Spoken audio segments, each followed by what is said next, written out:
Oh, ta-da! Just like that. See, it says recording started somewhere in the screen there. All right. Party time, y'all. Yeah, it is.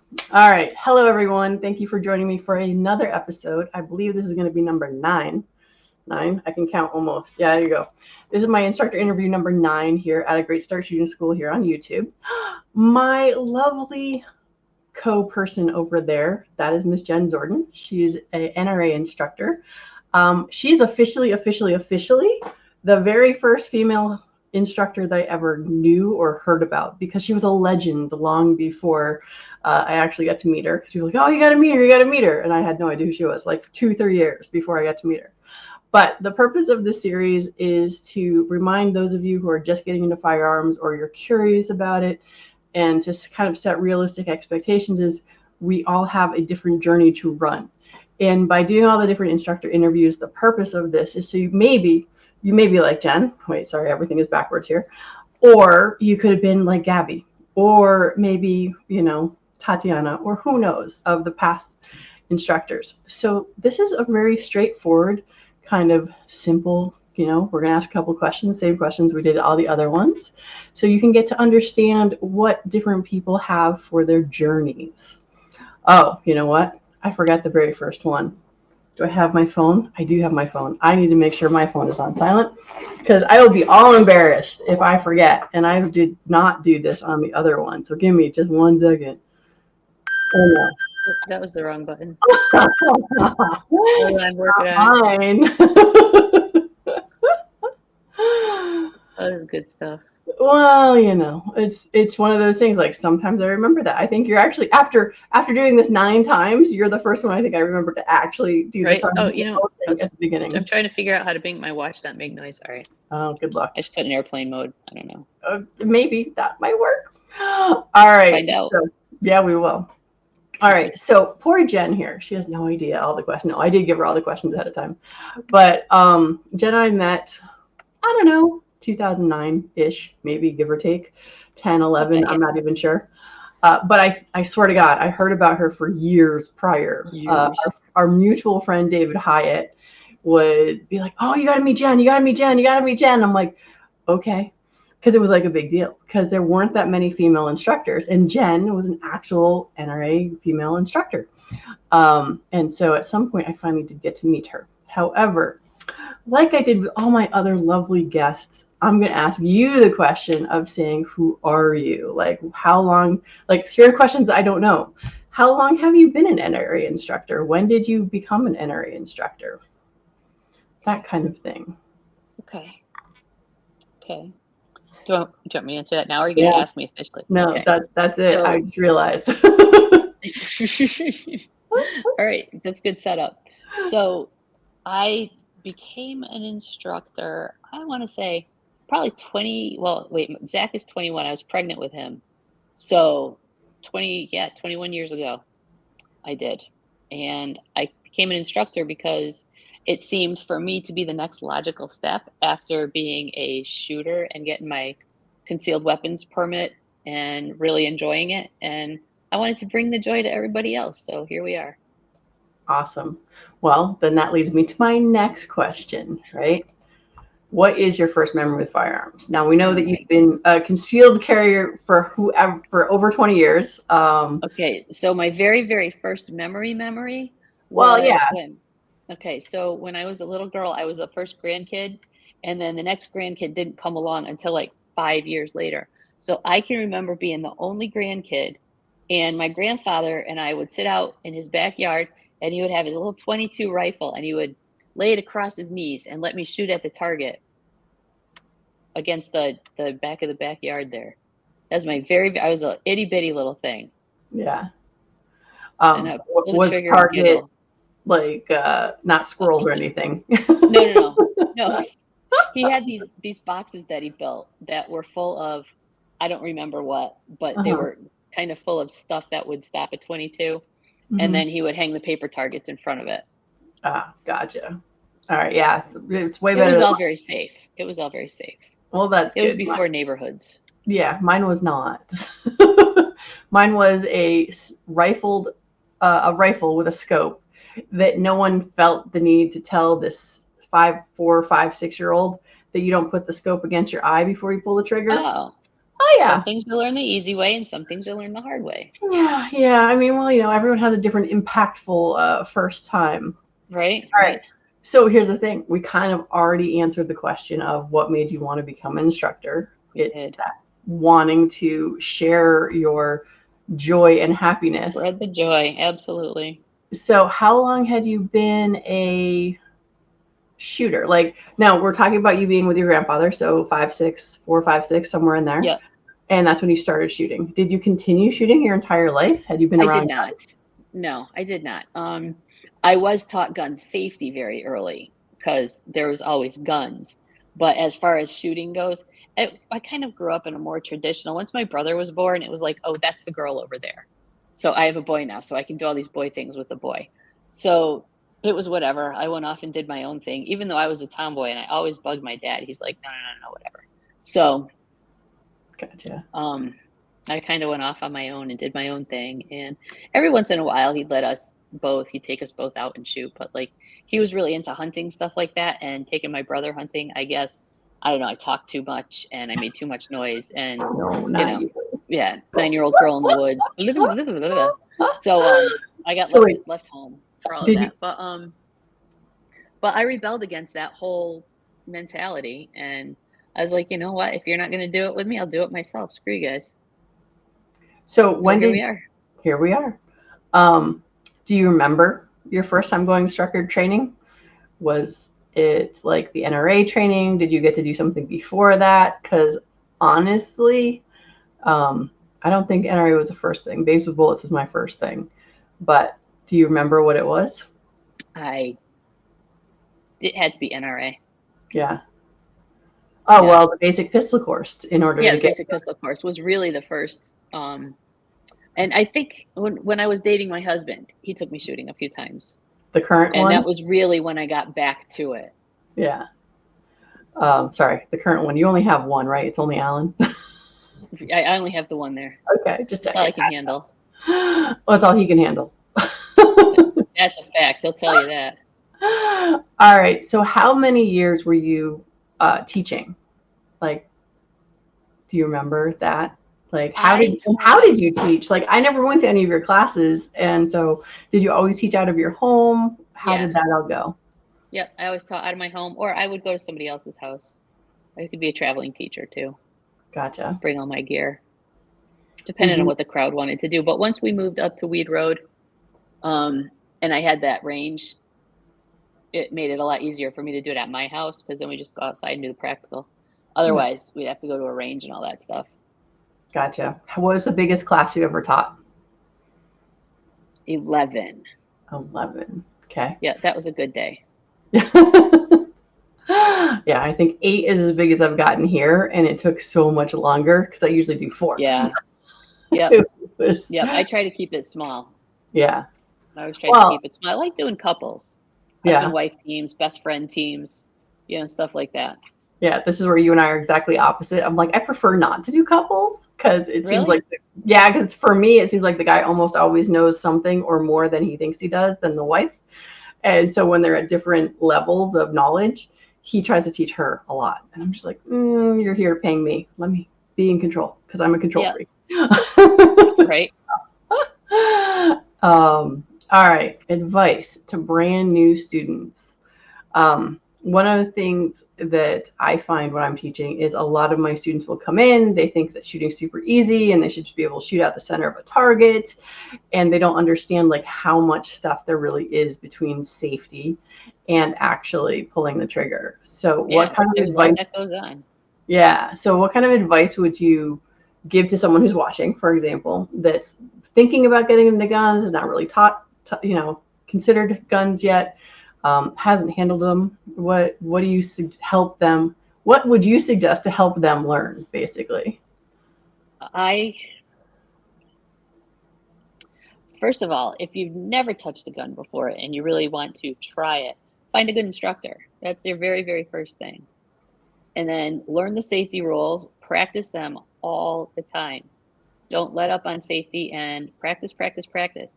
You're not going to hit that center of the target until you practice, practice, practice. Yeah, so that actually goes to our next question. Since you already said the first thing we need to do is find a good instructor, what are the questions or things that you would ask to find a good instructor? Like if you were brand new looking for a teacher, what are the kind of questions you would ask the teacher, or what would you be looking for? Oh my God. I know. Right. See, this is why I leave the question up so you can read it again, just in case. Right. I don't even know. I don't remember this question. I don't. I don't even know what I would ask. Like, because I guess because I've been part of this culture for so long, it's just all you take it all for granted, you know. Right, But because we I go to guess who we I know, right? right. Yeah, you go through who you know. Everybody knows somebody that has a permit, even if you don't know you know them. Right. So you start with your own network, and you know who taught you. Where did you learn? What did you like about that person? What didn't you like about that person? You know, ask 5 different people with 5 different instructors. That should get you on the road to it. And Yeah. then instructors know other instructors. If you don't be afraid to say, I don't know if it's going to work out, but can you refer me to an instructor that can teach me blah blah blah. Yeah. Oh yeah, no, and So I say that all the time too. Is like, I'm a handgun girl. It's like, you want yeah, handguns, you want speed, you want accuracy, I'm your girl. But you want to yep, get into long range rifle or shotgun, I've got amazing people for you. But exactly, it's not me. It's like, I can teach exactly. the basics. What is your favorite thing to teach? Has it always been handgun, Um, or do you yeah, like rifle and shotgun too? I don't. I'm not certified for rifle and shotgun, so the only answer I'm allowed to give you is handgun. But I do love a good rifle. Yeah. You know, I Yeah. mean, the safety rules are the same. It doesn't matter if you're handling a handgun or a Nerf gun. So, you know, safety is safety, but I love shooting rifles. Yeah, I will say in our household, our kids do have good trigger discipline with the Nerf gun, and Yep. the only rule that we make is no headshots. And the Windex bottles. We have good trigger discipline with everything now. They won't Yeah. even Oh touch yeah. Windex bottle trigger till they're It ready. is. It is Um, funny. It's yeah. It's it is. when I'm doing my dry fire practice up at the house, and I've got my competition belt on, and I'm vacuuming. I'm like, what would anyone think walking in right now? Right? It's like, okay, because if you know, So it's that funny. this horrible internet saying these days is if you know, you know. And I'm like, well, of course, if you know, you know. But Yeah, I can't stand that. If you know, you know. I do too. I'm like, I can't believe I just said it. I'm like, I'm really sorry But for that. right? But it's But they just like, say that your favorite gun is usually the one you have in your hand. yeah, yeah. Oh So, and yeah. I find that true. I love shooting my little SIG. I love Mhm. shooting, my little 357. I love shooting my AR-15. And for those of you who watching who don't know, AR stands for Armor Light Armalite Rifle. rifle. There is no such thing as an assault rifle, other than what the media has made up and made. Yeah. So anyway, they're evil. For So, real. sorry, the people who make up things, not the ARs. Just so I'm clear on that one. All right. So, do you have any idea how many students you've actually managed to teach in the course of your lifetime? No, No, no. but more than 11. We know that much. Definitely more than 11. Yep, yep. More than probably 19. Um, Over the course of 20 years, I've probably taught a couple hundred people. Yeah. And what's your favorite part of that? My favorite part of teaching Mhm. is when they get it. When we're out doing the practical and they really, really get it. And they hit the target and get all excited. Women especially, Yeah. because guys, they gotta be like, I don't know, they're kind of expected to do that. Where Yeah. women are just, oh my God, I'm gonna suck at this. And then they hit it and they're like, wee, and they do the squeezing. I love it. I love it. That's my favorite part is that enthusiasm and excitement, I guess. Yeah. And I'm pretty sure, like, in all of my interviews thus far, I think the answer is roughly the same. We all call it something Yeah, different, right? For me, it was my Wonder Woman moment when I could pack my own range bag, and that's what I wanted to share with people. But then watching, for me, my students come in sort of like timid and not sure what to do, yep, and then having that confidence and the permagrin that they leave with most of the time. There is no guarantee, absolutely. Yep, but it's watching that confidence happen. It's a wonderful feeling. and so um, and yeah, and it is interesting. It's like, because we have two different. Well, find there's two different types of students. There's the ones that, like you said, sort of we're going to be generalized, the guys who just assume they can get it, and then the girls maybe not so much. But even still, the guys, I don't know. It is fun to watch them go from not really knowing to then all of a sudden knowing. Right. To pretending they know and then they figure it out. Because Yeah. there's always the light bulb moment. Yeah. There's always, it doesn't matter who he or she is, there's always the light bulb moment. And I Yeah. love that moment. Yeah. I mean, the thing that surprises me the most, because I'm new to the world, relatively speaking, in that like I've been doing this for just over a decade now. And it's like I'll have people who've been shooting 20, 30 years and come for just private lessons, not the permit class. Right. And it amazes me because like this one guy, he bought 5 lessons from me. And on lesson number 3, he says, Brooke, I can't shoot with my friends anymore.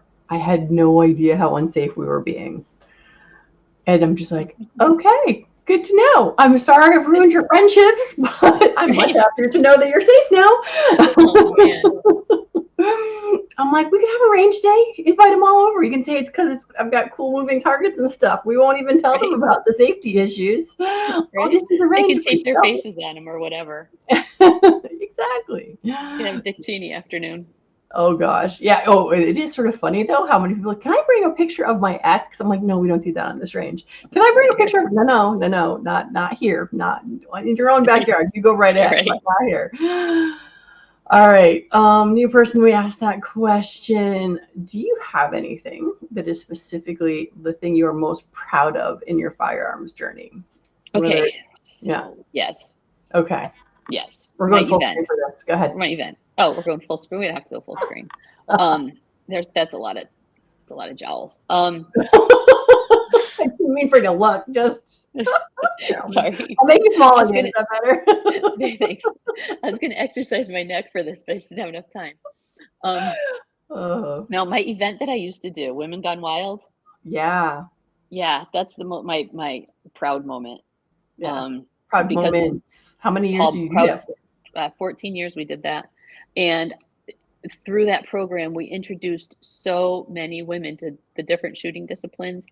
And of all of those women, so many of them continued with it, with different aspects of it. I'm sure you know that because I think that you ended up with some students through that. Oh yeah, I helped work some of them. Yeah. I like almost, oh my goodness. The last one I remember was where we all had you in a circle.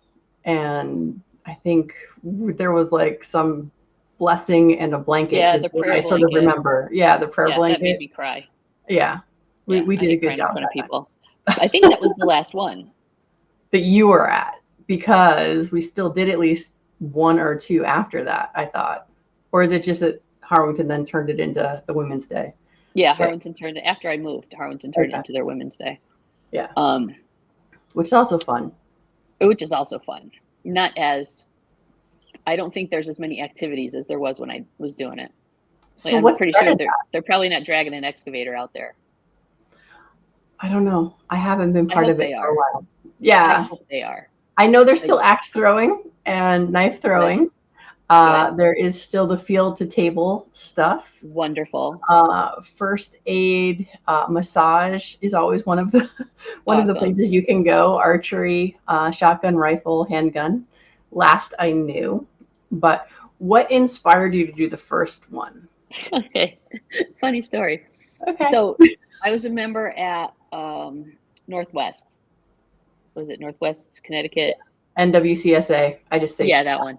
NWCSA.org if anybody wants to look it up. Yeah, that one. And we were doing a Women's Day or something, or I borrowed a poster from them. It was a bulletin board with like different pictures from their different Women's Days and stuff. Oh, because I was promoting their Women's Day at some other event. And I lost the board. So I lost all those pictures. I have no idea what happened to it. It got lost when I moved. I have no idea. To this day, it never showed up again. So I was like, well, I owe them a board. So I was like, well, I have to do a Women's Day to get pictures to make a new board. So I threw together this thing like kind of last minute. We had 14 people show up for it. We had more volunteers than people. But I got my pictures, got a new board. And then the following year we had I was like, I want to do this again. It was fun. So the following year, I put another one together. It took a little more time, thought about it a little bit more. And then we had 25 people. And then the year after that, we had 100 people. And then it just kept going from there. And we had to top it out at 125 because the facility just couldn't handle any more than that. Right. And when did it start becoming a charity event, or was it all along? It always had been. Where did the first set go? Just out of curiosity. Gosh. The very first year we partnered up with National Wild Turkey Federation, whatever they are. So they took all the money.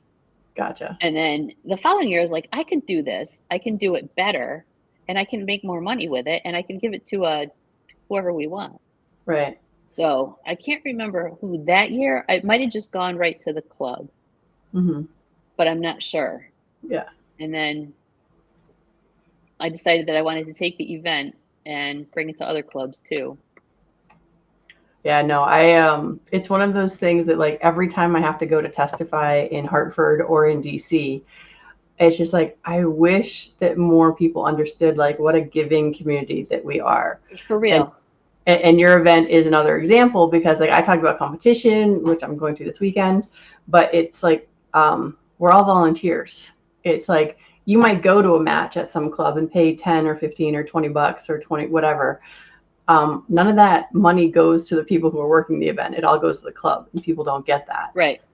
And Women Gone Wild, you could buy shirts back then. And for the longest time, we had some of those shirts.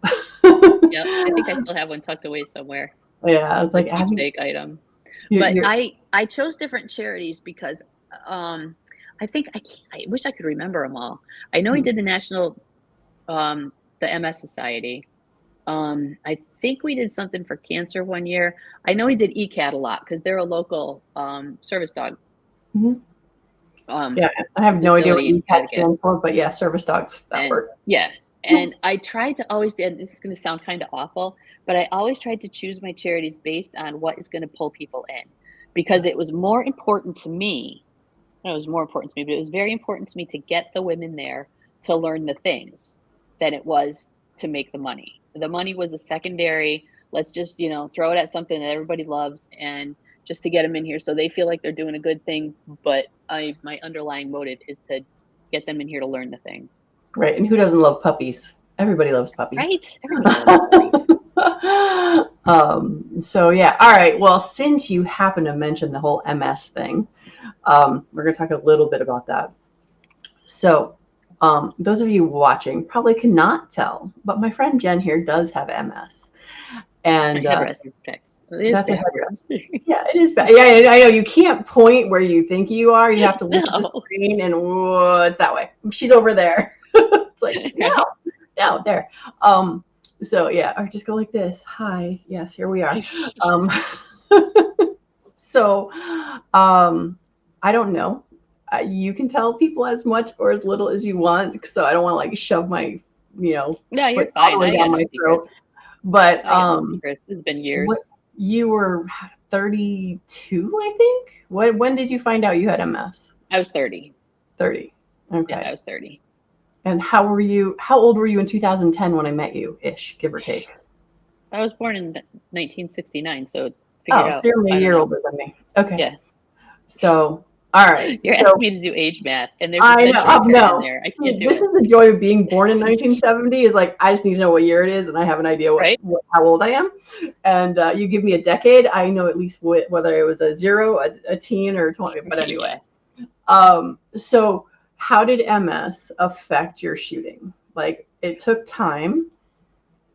It did. And then what were some of the things you noticed or overcame? Just because one of the things, like as a teacher and also as a competitor, we have all sorts of different abilities. As far as some of my students come to me, they've got horrible arthritis and can barely move their hands. I've got other people who come and they have nerve damage or something like carpal tunnel or some of those things. And for you, you're losing your nerves. I don't know how to explain it exactly. Like that. Yeah. my strength. I I started losing the strength of my right hand, so I became a left-handed shooter, which was not nearly as pretty as my right-handed shooting.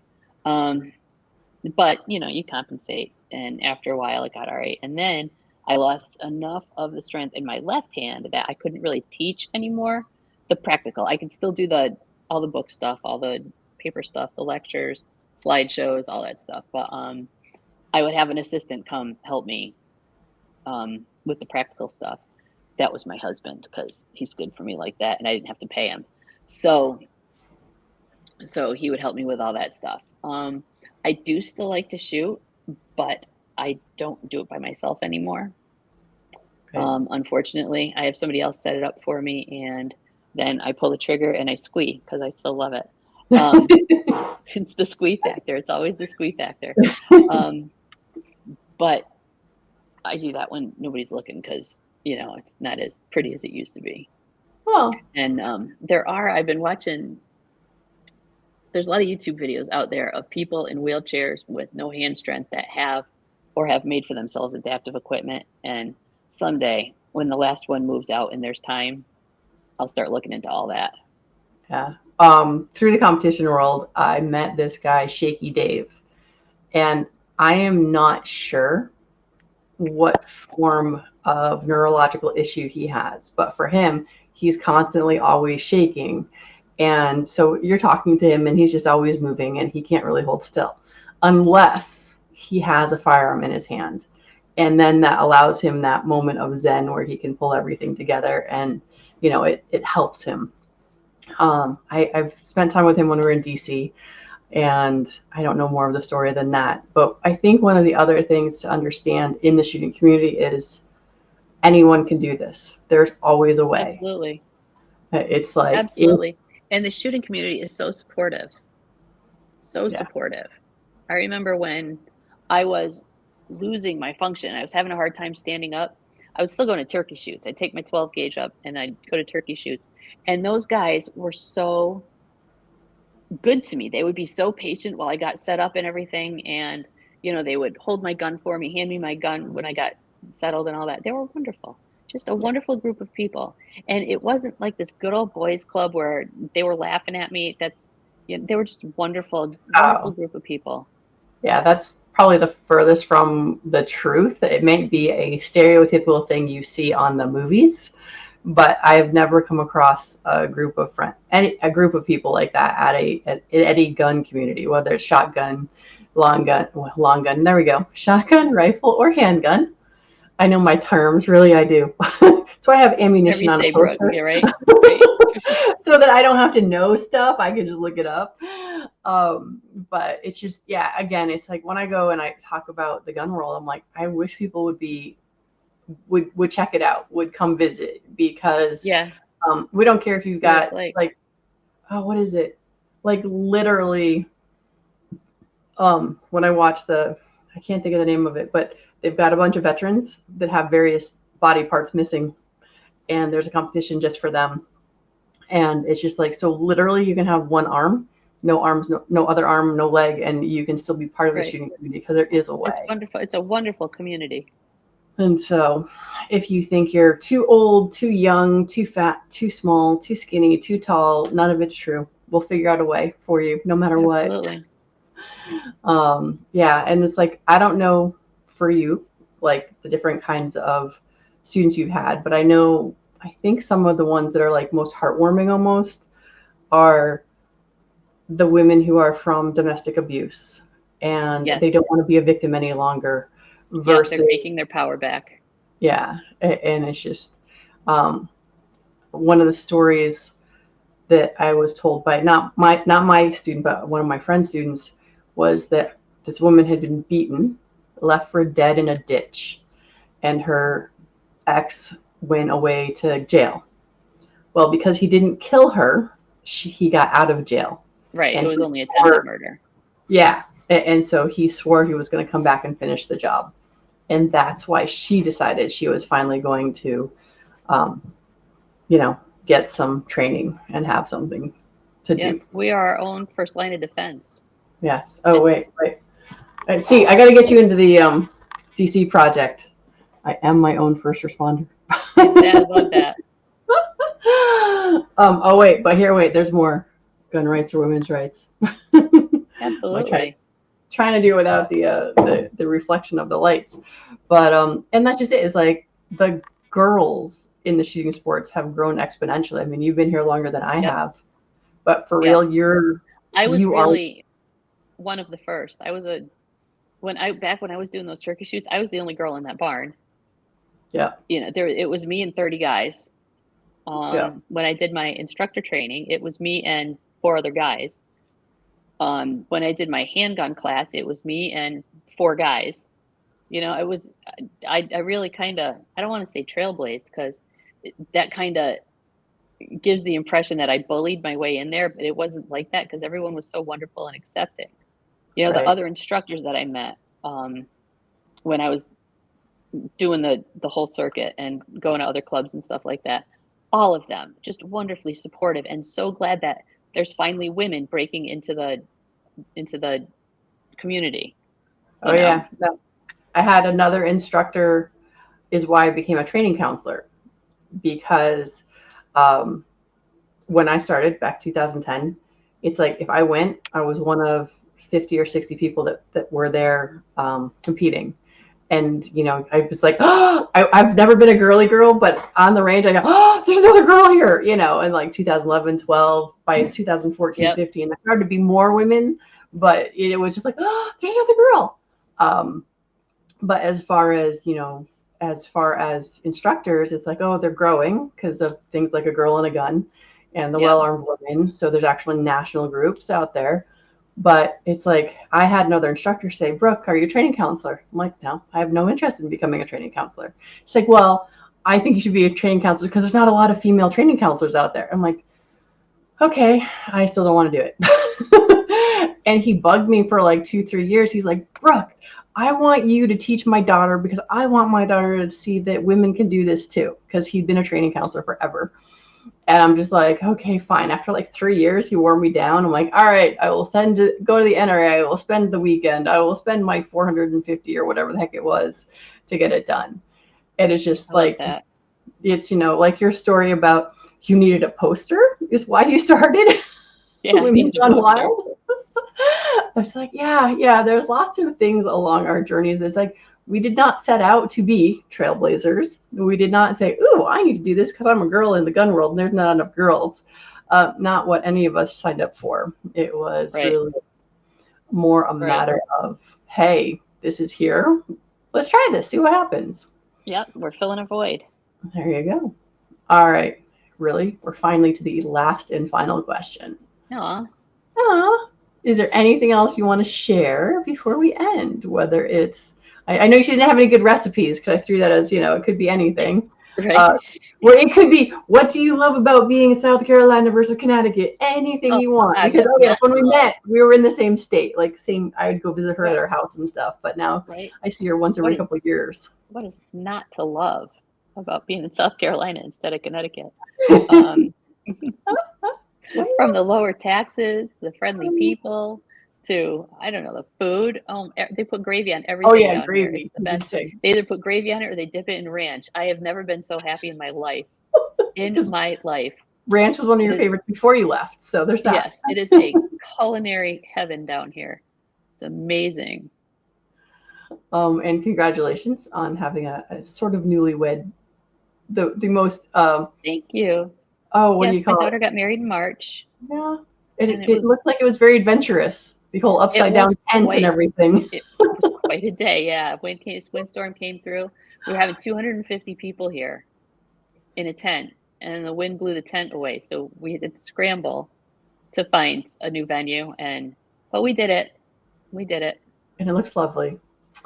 So it was a lovely day. So, all right. Well, thank you for your time. And it was nice to talk to you. It is currently Wednesday. This is going up, no editing, tomorrow night, 7:30 p.m. What do you mean no editing? There's nothing to edit. You're not gonna airbrush this whole mess? What is going on? I don't have those texts. That's not me, dude. The best I could do is I could put like a sticker Okay, perfect. Those little happy face things.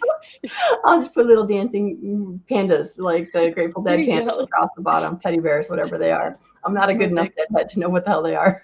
Perfect. So, but yeah, thank you. And yeah, that's it. Yes, I'm going to ma'am.